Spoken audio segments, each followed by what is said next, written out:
एक गांव था। उस गांव में एक ममता नाम की विधवा औरत अपनी 8 साल की बेटी खुशी के साथ रहती थी। एक दिन खुशी की तबीयत बहुत बिगड़ गई। उसे बहुत तेज बुखार था। तभी ममता के घर के दरवाजे पर कोई दस्तक देता है। कौन हो आप और क्या चाहिए आपको? वो तांत्रिक था। हम तांत्रिक बाबा हैं, दिखाई नहीं देता क्या? हम कोई ऐसे वैसे बाबा नहीं हैं। हमें सब पता है तुम्हारी बेटी के बारे में।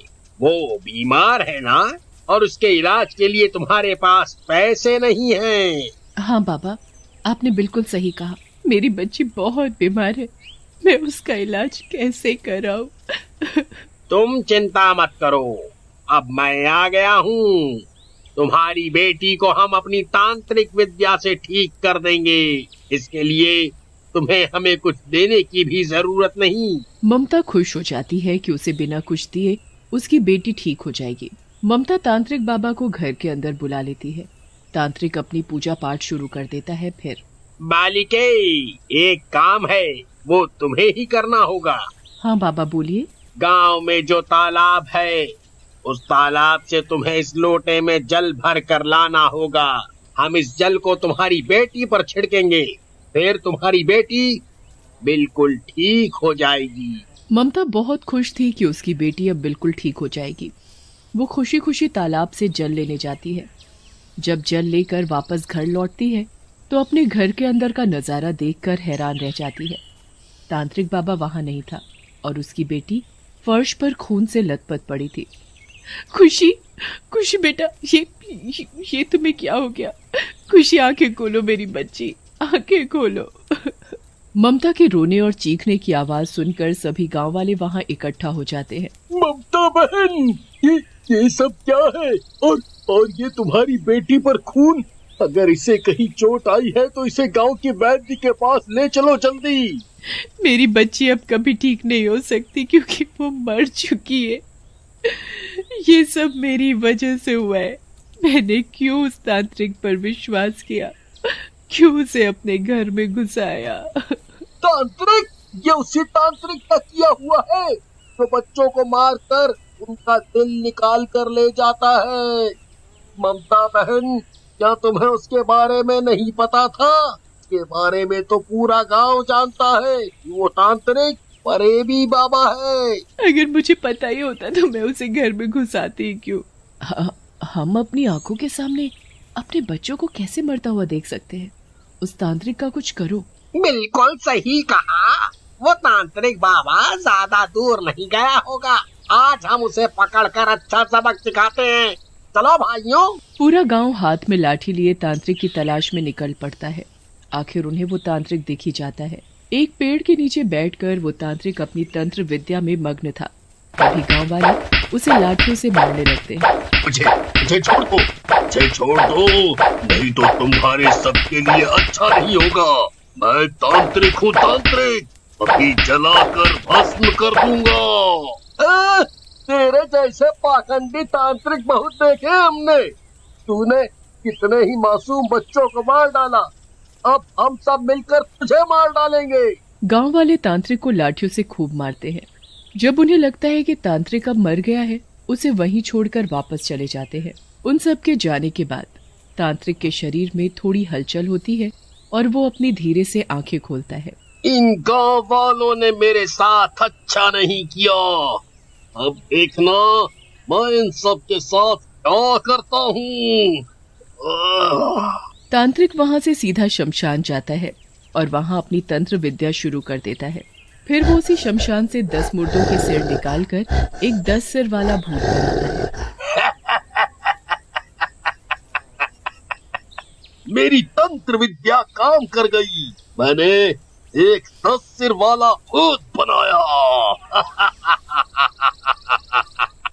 आपने मुझे जीवन दान दिया है, इसलिए आज से आप मेरे मालिक हुए। बताइए, क्या हुक्म है मेरे लिए? आपने किस जरूरी काम के लिए हमें एक साथ जोड़ा?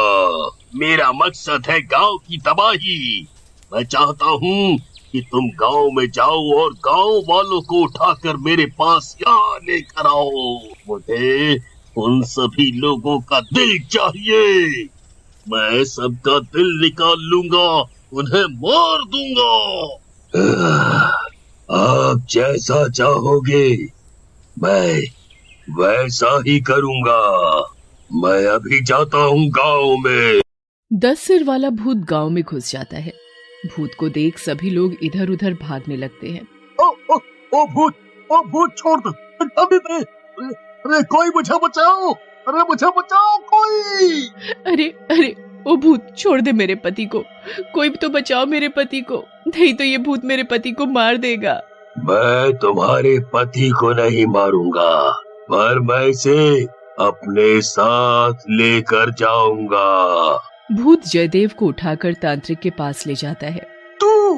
तू जिंदा है? अरे हमने तो सोचा था कि तू मर चुका है। इसका मतलब ये सब तेरा किया धरा है। हाँ, ये सब मैंने किया है।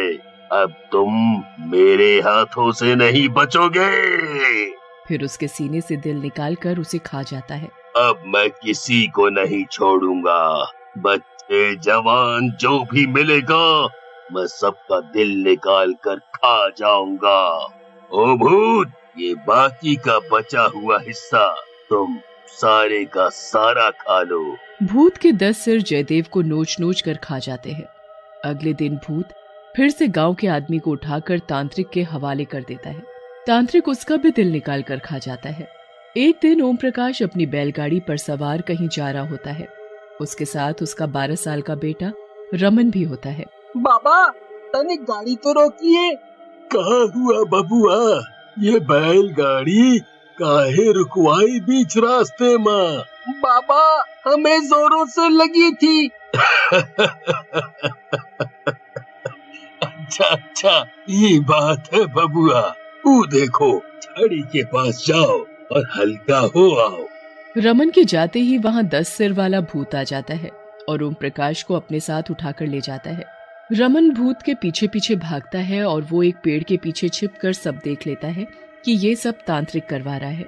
वहाँ गांव में बस 10 सिर वाले भूत की बातें हो रही थी।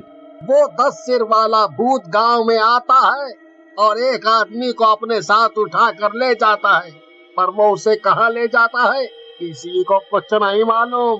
तभी वहाँ रमन दौड़ता और हाँफता हुआ पहुँचता है। वो 10 सिर वाला भूत, वो 10 सिर वाला भूत। क्या हुआ रमन बेटा, तुम इतने घबराए हुए क्यों हो? वो 10 सिर वाले भूत ने मेरे बाबा को मार दिया। क्या? पर तुम्हें उसने कुछ क्यों नहीं किया? उस भूत की नजर मुझ पर नहीं पड़ी थी। मैंने भूत का पीछा किया और सब देखा। रमन सभी गांव वालों को तांत्रिक के बारे में सब बता देता है और ये भी बताता है कि वो भूत उसी तांत्रिक का बनाया हुआ है। उस तांत्रिक और उस 10 सिर वाले भूत से गांव को कैसे बचाया जाए? हमें बहुत ही सूझबूझ से काम लेना होगा। तभी वहाँ मंदिर का पंडित आता है। तुमने सही कहा बेटी, वो भूत उस तांत्रिक का बनाया हुआ ही है। ये मेरे पास भभूत है। जब वो भूत आएगा गांव में, मैं उसे अपनी बातों में उलझा कर रखूंगा, उसे गुस्सा दिलाऊंगा। वो मुझे उस तांत्रिक के पास उठा कर ले जाएगा। तभी तुम कुछ लोगों के साथ शमशान जाओगे। उसे तुम पूरे शमशान में छिड़क देना। ठीक है पंडित जी, मैं सब समझ गया। देखिए, वो भूत भी आ गया, वो इसी तरफ आ रहा है। कुछ गांव वाले यशराज के साथ चुपचाप वहाँ से शमशान चले जाते हैं। ओ भूत, तू इन सब को छोड़, आज मुझे ले चल अपने साथ। मुझे अपने मरने का कोई गम नहीं होगा। अच्छा, तुझे शायद ये नहीं पता आगे तेरे साथ क्या होने वाला है, इसीलिए तू ऐसा बोल रहा है। मरेगा पंडित, तू तड़प तड़प कर मरेगा। तू मेरे टुकड़े टुकड़े भी कर देगा, तब भी मैं कुछ नहीं बोलूंगा। मुझे सब पता है। तू मुझे उस तांत्रिक के पास ले जाएगा, वो मुझे मार कर मेरा दिल निकाल कर उसे खा जाएगा। भूत सोच में पड़ जाता है और फिर पंडित की बातों में आ जाता है। तुम बात तो बिल्कुल सही बोल रहे हो। भूत वापस तांत्रिक के पास जाता है।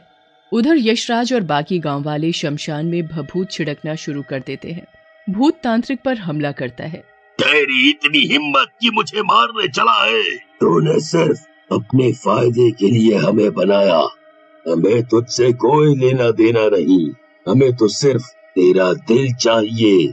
भूत तांत्रिक को मारकर उसका दिल निकाल कर खा जाता है। अब मैं इंसानों का दिल निकाल कर खाऊंगा। उधर यशराज उन सभी 10 मुर्दों पर आग लगा चुका था जिस जगह भभूत लाल पड़ गई थी। उन सभी के जलते ही 10 सिर वाला भूत भी तड़प तड़प कर मर जाता है।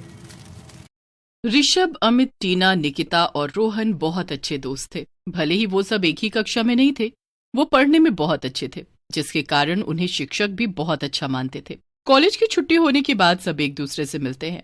अरे हेलो टीना, हो गई क्लास खत्म? हाँ, आज तो सर ने पूरे 2 घंटे की क्लास ले ली। हाँ, कल से छुट्टियां पड़ रही है ना। तभी वहाँ ऋषभ और निकिता आते हैं। अरे आइए आइए ऋषभ जी, कैसे हो आप? ठीक हूँ अमित, बस अभी अभी लाइब्रेरी से आ रहा हूँ। हाँ, तुम तो पढ़ाकू किताबों का कीड़ा। अरे रोहन कहाँ रह गया? आज उसकी क्लास चल रही है। लो आ गया रोहन। अरे कैसे हो मालिकों, बहुत लंबी उम्र है तेरी, हम तुझे ही याद कर रहे थे। अच्छा, अरे सुनो, कल से छुट्टियां पड़ रही हैं, क्यों ना कहीं घूमने का प्लान बनाए? हाँ, पर छुट्टियां खत्म होने के बाद परीक्षा है, पढ़ाई नहीं हो पाती यार घूमने के चक्कर में। क्या यार ऋषभ, माना कि पढ़ाई जरूरी है, तो क्या घूमना फिरना ही बंद कर दें? हाँ, ये भी सही है भाई, मेरी तरफ से तो पक्का है। मैं भी मम्मी पापा से पूछूंगी।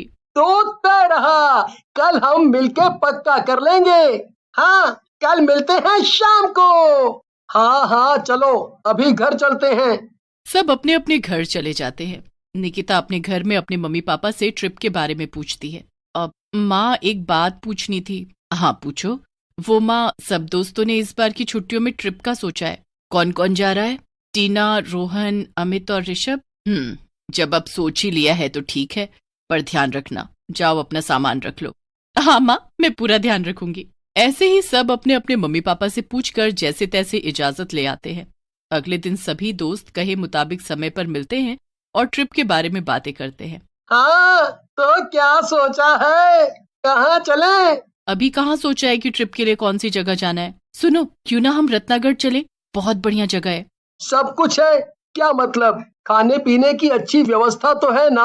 अगली सुबह सारे दोस्त ट्रिप के लिए निकल जाते हैं। अमित गाड़ी चलाता है। रास्ते में वो खूब मजे करते हैं। वो गाड़ी से बार बार बाहर झांक कर बाहर के नजारे देखते रहते हैं। कितना मजा आ रहा है ना।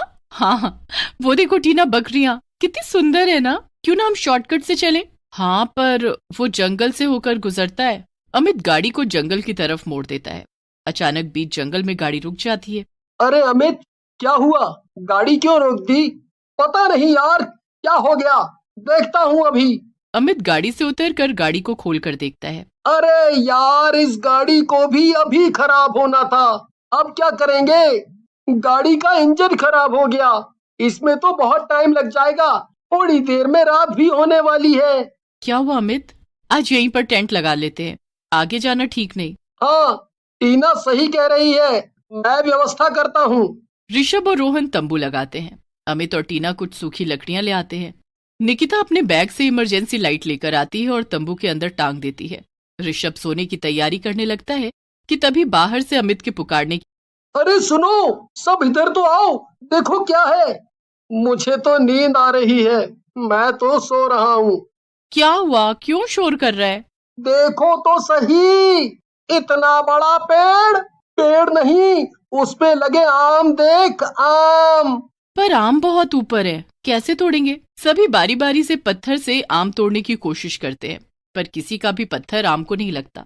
एक भी आम नहीं टूटता। हाथ थक गए अब। आज तेरे निशाने को क्या हो गया रोहन? पता नहीं, लगता है आज निकिता की टिफिन से ही काम चलाना पड़ेगा। ऋषभ कहाँ है? वो तो सो गया। तभी अचानक से पेड़ से कुछ आम गिरते हैं। कमाल है, उस समय से इतने पत्थर फेंके, एक भी आम नहीं गिरा, ये अचानक कैसे गिर गए? अरे ज्यादा पकने से फल नीचे अपने आप गिर जाता है। चखें तो सही यहाँ के आम कैसे होते हैं। रोहन आम चखने के लिए काम उठाता है। छी, इतना गंदा स्वाद है, इसमें तो कीड़े भी हैं। दिखाना। हाँ, सच में कीड़े हैं इसमें। हम तब से ऐसे आम खाने के लिए मरे जा रहे थे, पूरी मेहनत बर्बाद।